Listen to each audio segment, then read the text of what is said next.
მოდით დღეს სხვა რამეს გიმზადებთ.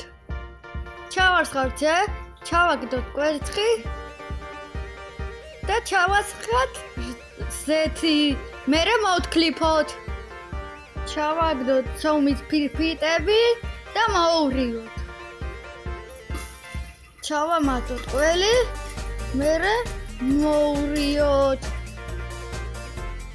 წავუსვათ ზეთი და გადმოვიტანოთ მერე მასა გამზადებული და ლამაზად გადავანაწილოთ. შევდგათ ხუმელში და გამოვაცხოთ.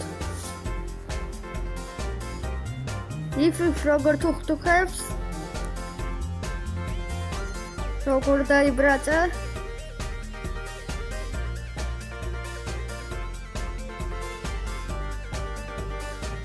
დავჭრო და გადავიტანოთ თევზზე. მადლობა ყურადღებისთვის. თუ სადმე იცით კულინარიული კურსი მომწერეთ. მისთვის გამრიელ